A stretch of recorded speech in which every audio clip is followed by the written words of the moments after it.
Hello and welcome everybody to the Ego App Worlds podcast. My name is Christopher, also known as Snakebaby, and will be your host through this tournament. Today, we're presenting the MOBAFire World Fantasy Tournament in collaboration with Ego App, containing a grand prize of $10,000. This podcast will follow through the tournament and the stages to give insight on different topics as picks, strategies, and a lot more. Today, I'm joined by no other than the Fantasy Pro and the assistant coach of Iron Wolves, Hugo D-Man Dagberg. Thank you for the introduction. As Nick so kindly just said, my name is Dman. I'm a professional full-time League of Legends coach. I will be your LoL Fantasy Pro that you will see in these episodes and on social media, giving you all the advice and tips and tricks that you need to succeed. I just have to say though, before we move on, it feels great to be here, and I'm looking so much forward to this world.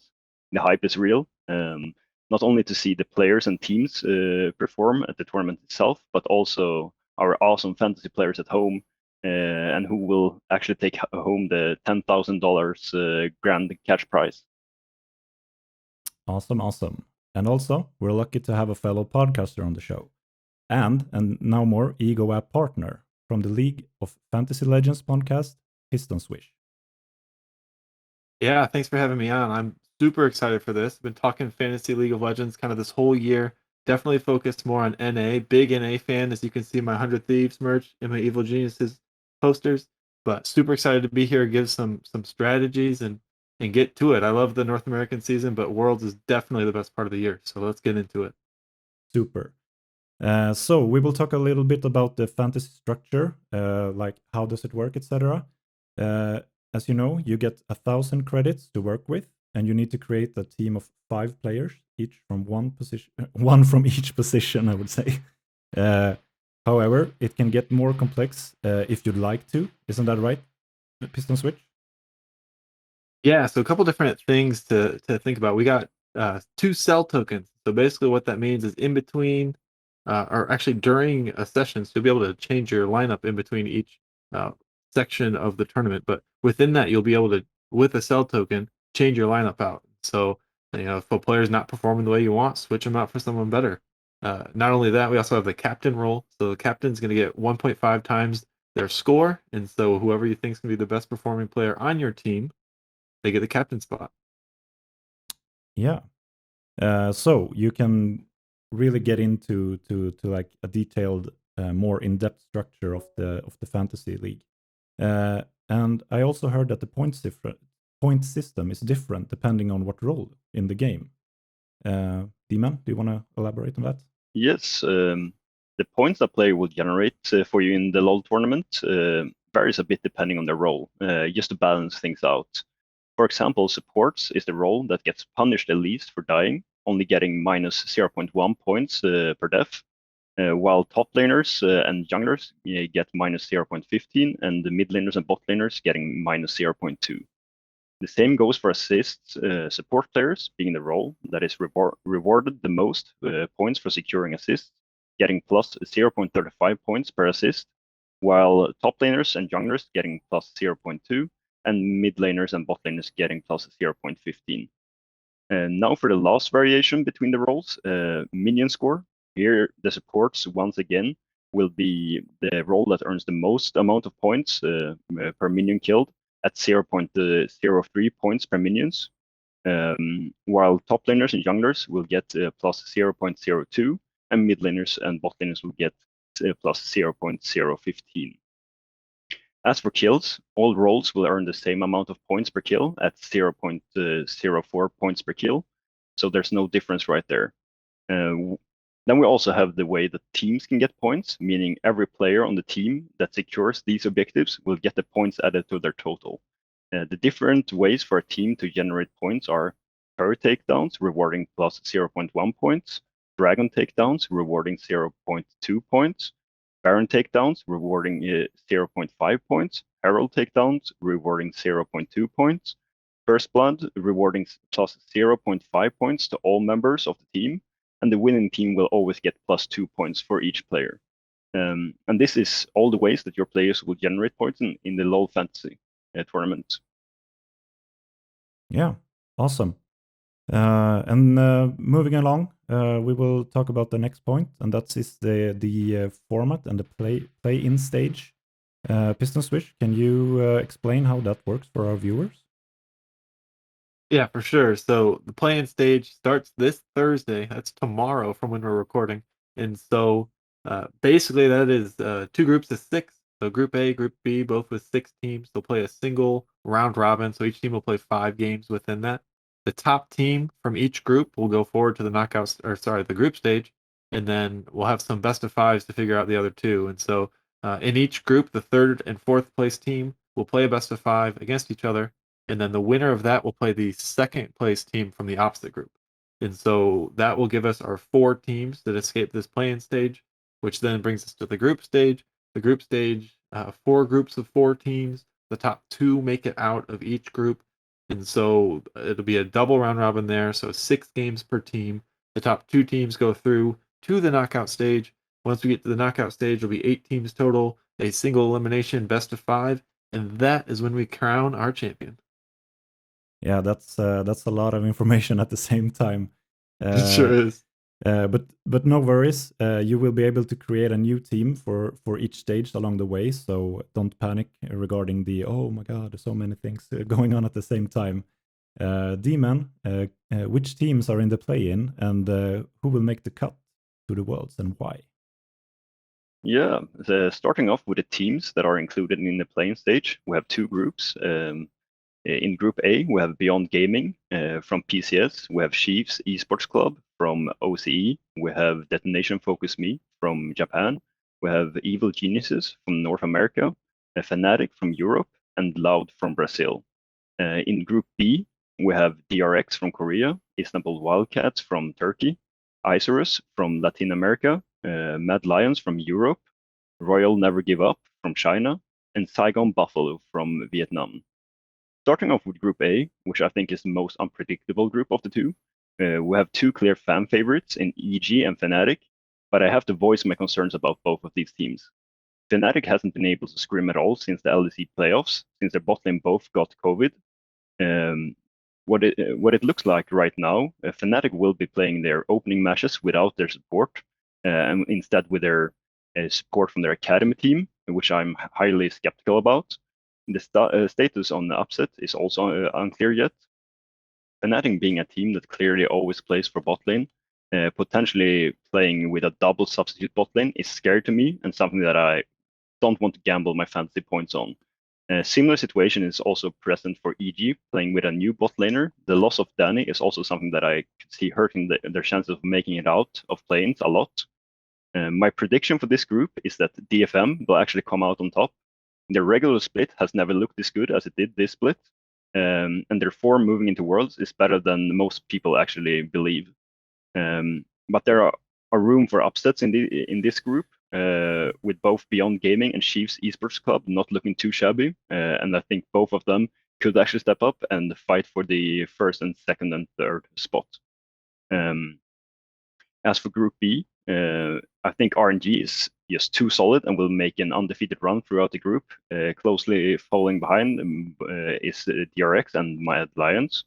For me, there isn't like much for the other teams' chances. I think all of the other teams actually doesn't really have a big chance to make it into groups. I think it's mostly these 3 teams: DRX, Royal Never Give Up, and Mad Lions, that will be contesting the spots out of play-ins. And I actually think there's all 3 of those will make it into groups, and only 1 team from Group A. Okay, Piston, what are your thoughts? My thoughts are that you're crazy if you think Detonation Focus Me. That's crazy. Looking at Group A, like you said, top 2 teams, fan favorites. I like EG, and I know that's kind of a homer pick. Maybe I'm drinking too much of the hopium or whatever. But I was there in Chicago for the LCS semifinals and finals, and Cowrie didn't look bad. He had a couple misplays definitely, but the team has had about a month now to scrim with him, and so I think that's a little bit of a different situation than Fnatic, where they didn't even know until a week ago that they weren't be able to play with their bot lane. And like you said, Hillsang kind of makes everything go for Fnatic. That EG versus Fnatic match is the first day, and so I think that EG has a great chance in that match. And then beyond that, Group A, it's kind of the group of life. It's the opposite of the group of death. DFM, Beyond Gaming, Chiefs, Loud Gaming. I mean, they're all. I think it's a kind of a crapshoot there on who's going to win. We saw some good stuff from each of those teams domestically, but I really think EG has a chance to win the group. I've got Fnatic second. I just think they still have too much talent. Uh, I'd like to see how DFM goes now. I'm tying you to that. I don't want it to happen, but I'd be really intrigued if it did. Looking at Group B, I really don't have too much different to say. I also think RNG, DRX. The only thing I'd say is, I think in a different situation, the Saigon Buffalo would have a great chance to make it through. I think if they're in Group A, I think they've got a great chance to finish, towards the top of the group. Group B is a little bit more tough, but the way the VCS plays is just so exciting. I'm definitely rooting for the Buffalo to make it through. I think they can take a game. I think they will take a game off of one of those top three teams and finish either third or fourth. And I think that best of five between Mad Lions and the Buffalo, assuming we get it, it's going to be awesome. It's been said a million times, but the Mad Lions didn't win a best of five yet this year. So maybe the Buffalo have a chance. That's what I'll be rooting for. But yeah, I definitely think my predictions for getting out of this group got EG through Group A, RNG through Group B. I like DRX and Saigon Buffalo to make it through. Okay. So to summarize this, Dman, what are your picks for the two teams? I think RNG will make it out as first place. I think DRX will come in second, and then they will win their best of five and make it out of play-ins.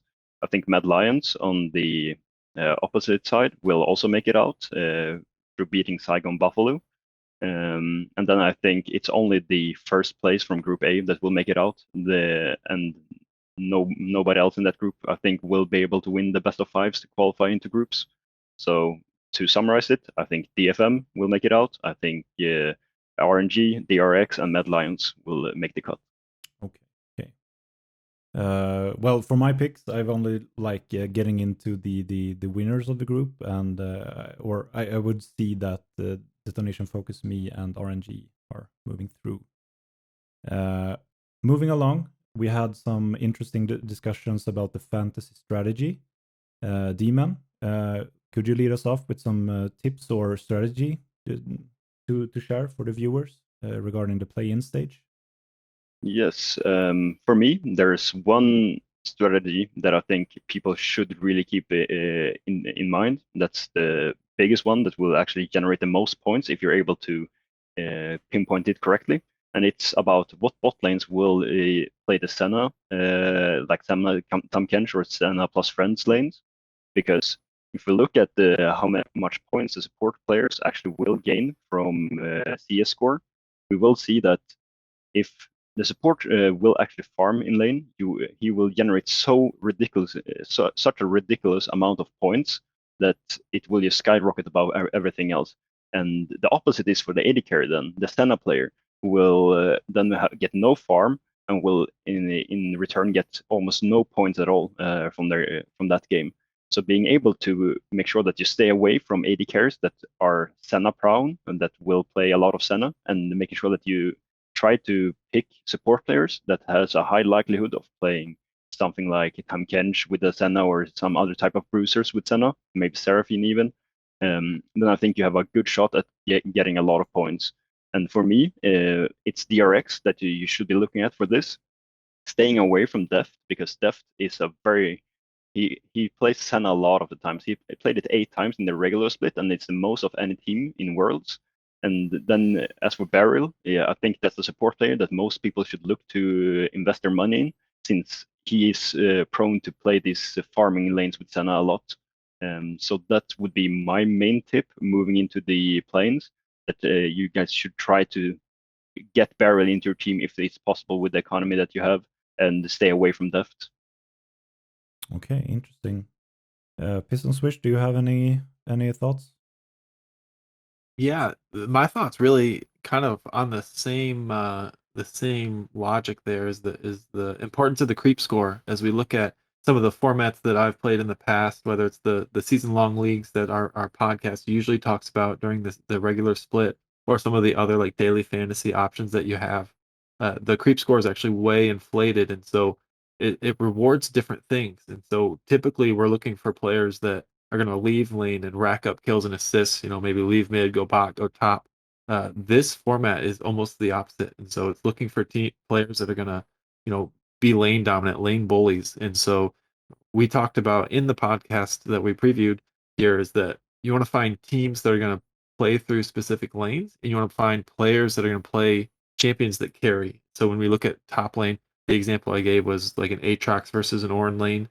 Typically, the Aatrox is going to bully, especially, once they hit 6, you might get a 100 CS lead in a lane like that. Whereas, typically in most formats, 100 CS lead is worth like 1 point.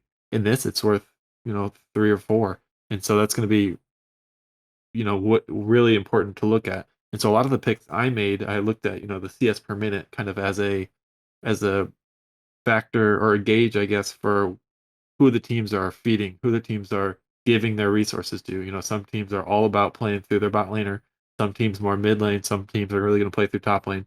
So I looked at that a lot when making my lineups. Okay, very interesting. I have a question for Dman now. Yes. Which team will you think will generate the most points? Ooh, that's a tough one because you got to find the balance of a team being able to generate, like all players on a team being able to generate a lot of points instead of like having singular stars. But as we're looking at more individuals and players overall, of course, it's going to be like RNG, DRX, and for me, DFM. But DFM is a little bit of a wild card, I would say. But overall, like RNG and DRX is going to be the ones generating the most of points, just based on the fact that they're going to win their games. So each player will gain +2 points from each game because of just the win, and that's just 2 points is a lot in this context. Because if we're looking at like the average points that we expect from each player it's around from like 7 to 9 points per game, and 2 points in that relative to 9 to 7 points, I think 2 points is a lot. So when we're looking at which teams will earn the most amount of points, I think we should just mainly be looking at the teams that we expect to win the most. And for me, that's RNG and DRX. Okay. Piston Switch, do you mind telling me a little bit about which roles do you think is most worth spending your credits on? Where do you want to make the most out of your purse, so to say? Yeah. So I think some of this is still to be seen with the scoring format that we haven't really used before, and the differences between each role. But Coach D-Man here, he did go through and look at just averages. So like, what did across all regions and all players, what was the average score? And actually, the highest was top lane. Very slightly higher than the bot lane. And so, is that because they get a little more points from farming? Is that the reason? I don't know. I think it'll be really interesting to see how that develops. Classically, it's always the bot laners that score the most. They get fed the CS, they get fed the kills, especially if games go late. But with this different scoring format, I think that'll be interesting to see. But the one thing I really want to say is for supports, I think it's really important to get a support that's consistent. For the reason that other roles will have a nice baseline of points from their creep score. Like everyone's gonna farm relatively well, but a support is going to have to get a lot of assists to score well. And so looking at supports that are going to be solid beyond winning teams, and especially if you can get them on enchanters that are going to rack up assists really easily, or roaming players that are going to go make plays around the map, I think spending on support is actually really important. Okay. Yeah, I have actually something to add on there as well. Something that I think is really important in this context is looking at the top laners and seeing what type of champions they play. Because as we said earlier, from when I looked at the regular split for all the teams, top lane was actually the role that had the highest average. So finding a top laner that's most likely going to play these carry champions, these Jaces in top lane, for example, these lane bullies, is compared to the top lanes will play the Ornn, sacrifice CS, go down a lot in creep score.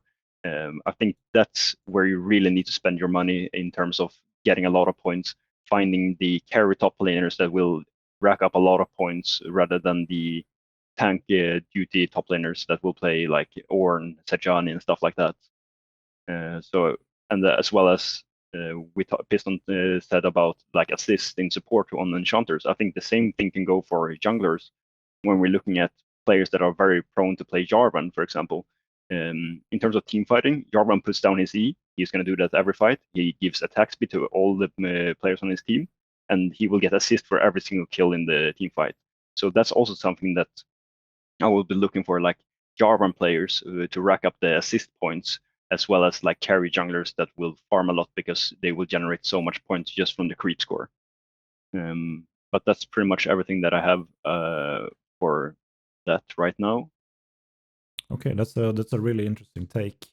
I'm gonna just throw this question out for both of you to answer regarding the captain and the cell tokens.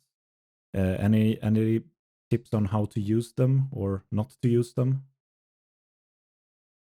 I can start with the cell tokens. I think one of the most important things is getting the most number of games. Like if you get players that play less games, you really don't have a chance. And so for the cell tokens, it's best to save those because you don't want to be stuck in a knockout stage and have a bunch of your players get knocked out, and then you're not getting points for the semifinal and final rounds. And so I'm saving my cell tokens towards the end. That being said, if you are so unlucky as to uh, pick a player for play-ins that finishes 5th or 6th in their group and doesn't get the best of 5s and doesn't get the point padding, then it might be worth using it there just so you still have a chance. Yes, and as for the captain token, as we already talked about, I think there's only really two options for you when it comes to the captain token, and it's either your top laner or your AD carry. As for the like averages being so much higher for those two roles than the other roles, so when you're looking to captain someone, if you have a very carry heavy top laner, you should probably go for that. But if you're more leaning to the heavy carry bot laner, then maybe that's the correct captain choice for you in that situation. Okay. One thing that I think it's interesting for that, towards your point, is based on the averages. So the averages include both winning teams and losing teams. So I wonder what the range would be. Like if a top laner, is averaging 8, but the range is from 12 to 4. A support is averaging 6, but the range is from 15 to 0. I wonder if there's a chance that the winning supports are actually scoring really well. It's just the losing supports bring the average so down because they don't score at all. Yeah, that's actually a good point that I haven't looked into much about yet, but you could look into it like, for example, looking at Chiefs and DFM that has been winning a lot in their regional leagues, averaging like 10 points per game on the sport. I think, no, 8 points, sorry, and 8.7 in Chiefs. And Chiefs didn't lose a single game, if I remember correctly. And their support got 8.7 points average per game. Compared to like something like Fnatic that lost almost half their games, and Hylissang sitting on 6.3 points average per game. So it's like more than 2 points difference between those two teams and those two players. Okay. So of course that is something that could be worth looking into. Yeah, definitely. Definitely. Let's see here. Which player do you think will have the highest fantasy points ratio? Talking through the play-in stage now. Like who is a must-have in your team lineup? For me, I can go go ahead. Yeah, you can go. Okay, for me, there's pretty much two teams that you have to look at, and it's RNG and DRX, as I've already talked about.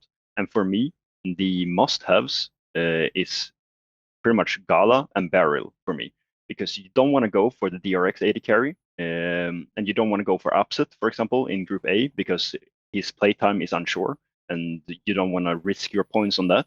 So then you're only looking at Group B for the RNG and DRX AD carry. And for me, when the DRX AD carry is very prone to playing Senna, I don't want to go for that. So for me, Gala is a must pick.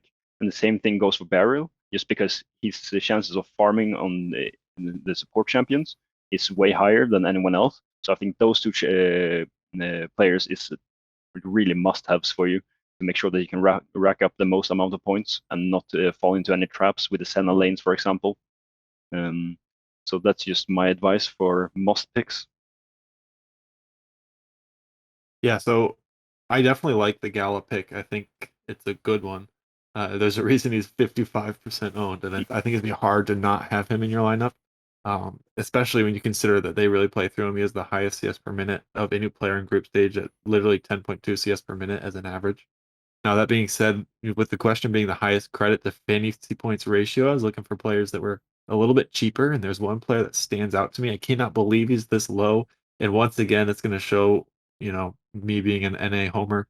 But on the sheet, it's Danny, but it's Cowrie. Cowrie's cost is only 113, which, when you play him, you pretty much can have the rest of your lineup be whatever you want it to be. And if you believe in the team to win the group or at least finish top two, like I do, then I think it's really hard not to pick him. I don't think he's going to score as well as Gala is, but the flexibility that low cost gives you for the rest of your lineup, you can put in, the best players in every role almost. Outside of him. And so I'm actually going to put him in my lineup, Cowrie, because I really think that they're going to finish top two at the most. I know you guys really believe in DFM. I don't as much. I think that EG will do well. When I look at the LCS semifinal where they lost in 5 games versus 100 Thieves, he was actually the highest scoring fantasy player, even higher than the 100 Thieves players who had the extra win. And so I really like Cowrie. Okay, interesting.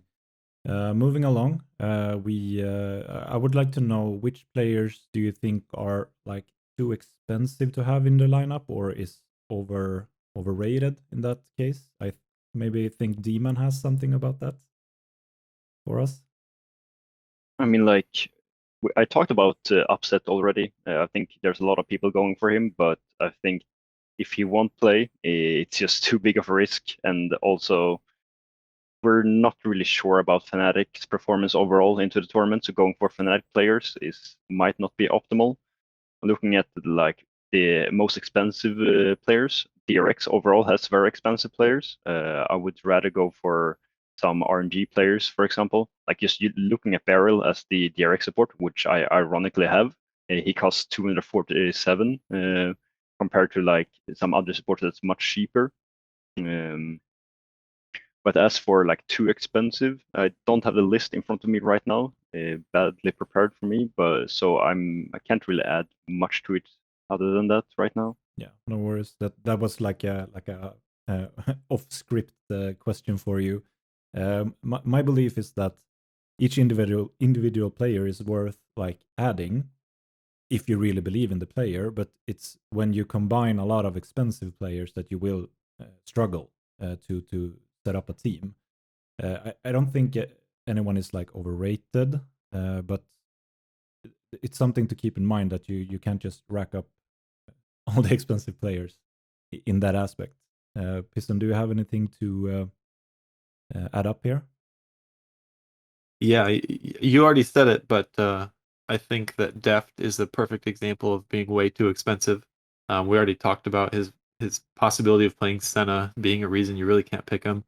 My answer to this though was Zauhu, and it's really nothing against Zauhu. He's an incredible player, obviously, but he's 39% owned. He's $236, so well more than 1/5 of your budget. And I just don't think RNG plays through him. And so I mentioned looking at the CS per minute as kind of a gauge as what players like to do.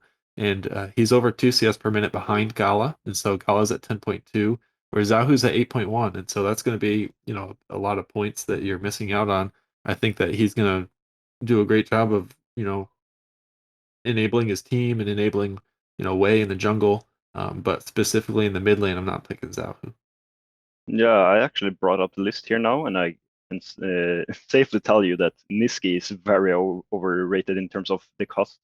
Like he's the sixth most expensive player, and he's one of he's the type of player that plays the facilitating role. He will be giving up a lot of CS just to support his team. he will go down. He will play more enablers. He will rack up more deaths than the typical mid laner. Have less CS, for example. So him being so expensive, it's just a no-go for me. And the same kind of thing goes for Wunder. He's a very weak sider in terms of Fnatic's playstyle. He's being the third most expensive champion or player. So making sure that you stay away from something like Wunder is very important as well. Just looking at his stats right now, I think he pretty much only played tanks during the regular split for Fnatic. His most played is like Ornn, Gragas, for example. He played a lot of Shyvana, Gnar, things that will give up a lot of resources. And the same thing goes for DRX Kingen, because when we're looking at his champion pool as well, like his most played is Gnar, and then followed by Ornn. Also champions that might give up a bit too much, not so much on the carry side. So like for my picks that you should stay away from, just because of how expensive they are compared to how much points they will rack up, I would say stay away from Kingen, Wunder, and Niski when we're looking at the most expensive players. Yeah, I totally agree with all of those. Interesting. And that brings us to the next topic. Are we ready to share our lineups? I can start. And for my top laner, I have actually chosen Kingen. So that's kind of embarrassing. I just think he's a solid top laner. I've looked at his stats, and I have been very prone to the KDA rating, and he shows, for at least my opinion, a good rating versus cost in this case.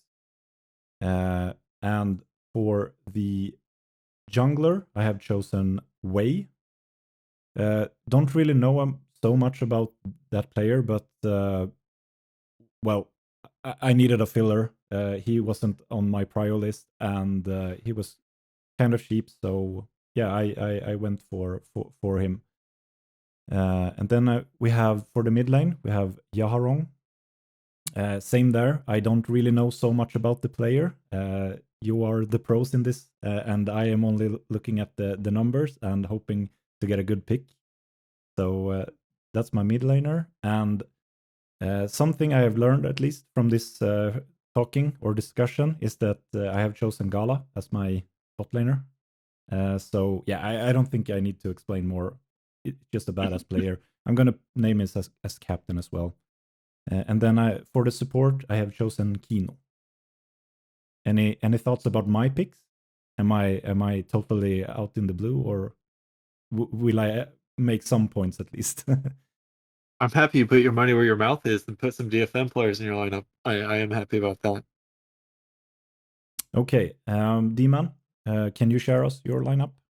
Yes. My top laner is going to be Breathe. I think when I looked at everything and looked at the stats and the champion pools and what they're most likely to play, I think he was by far the best player. And I think there's no way I would go away from him. Like looking at what he plays, his most played is Gwen, 13 games, then it's Gnar, 11, Gangplank, 7, Jax, Fiora. Like this guy is nuts. He plays all the carry top laners. He will rack up a lot of farm. He will side lane a lot. He will be like the focus of the games a lot of the times. As for jungle, I went for a bit of a cheaper option in Steel from Detonation Focus Me. I think that's a player that has a lot of experience. I think his champion pool is very fitted to the meta right now. I think he will be able to rack up a lot of things. He has a lot of worlds experience and MSI experience. That's a player that I really believe in, and he's also very cheap. So that was a good option for me to be able to make up a lot of money that I spent on other picks. As for mid laner, I went for Humanoid from Fnatic, just based on the fact that his champion pool is also champions that will benefit, or like the point system and his champion pool is very good tied together. Like his most played being Silas, and whenever a series open, they will pretty much go for it. And the series is a typical champion that will have a lot of farm. He will catch all the waves in mid lane or in mid game to late game, making sure that he always stays up in farm. He's a relative safe champion as well. The same goes for like Silas, Ari, that he plays a lot, and then control mages. He won't be able to, or he won't rack up too many deaths. He will have a solid KDA, with stuff like Silos, he will get a lot of kills and assists. So I think a lot of the action is going to be around humanoid, especially if Fnatic's bot lane is out of the picture for the first few games. And then, of course, as we already talked about, for AD carry, I went for Gala, the obvious option. And for support, I went for Beryl, as we also already talked about with the Senna situation for AD carry and supports. And that's my full lineup. Yeah, it's solid. I'll go ahead and give mine. You may have convinced me on Breathe, but for now I have Impact. I think Impact plays well topside. I already said I think EG is going to win the group. I think that group is wide open, and so I've got Impact there. He's at 197. In the jungle, I have Wei. Wei's cost 175. I think that's insane value for a jungler on a team that we all think is going to win that side of the group, and so I went with Wei. In the mid lane, I went Zika from DRX. He's got the highest CS per minute of any mid laner. It's 9.2 in his regular season. And so, especially if we get some Senna lanes, like you said, then they're going to have to play through the mid lane. Bot lane, I've got Cowrie. We already talked about it. He's on there as Danny, but his value is insane at 113. And so that allowed me to really spend in other places. And then at support, I've got Ming. We already talked about the support positions, the most volatile. And so I'm trying to get a player on a team that's going to win. And so I think RNG is going to win. That's why I went with Ming. Very, very interesting. Well, do we have any closing thoughts before we wrap this episode up? Well, I just have one thing to say, and it's like a really good tip for everyone. It's just add Breathe into your lineup. I can't believe that more people haven't just put him in there. For 180, like he's just too cheap for the value you will gain from him. A lot of bang for the buck. Yeah. Yes, I think you've convinced me. I'm not gonna lie. I think you've convinced me on that one. Yeah, perhaps, maybe. Piston, do you The have only thing I've got words? to say Yeah. is, I was just gonna say thank you so much for having me on here. I'm super excited. We talk fantasy, League of Legends all the time. Again, the podcast, you can see it right here, the League of Fantasy Legends podcast. We're gonna do an episode previewing each stage, and then probably some articles you'll see on the Ego website. So really excited about that. And one last thing is go NA. I have to counter that with Go EU, but I'm not really. I haven't chosen any EU teams, but. And yeah, that will be everything for this episode. And see you on the next one.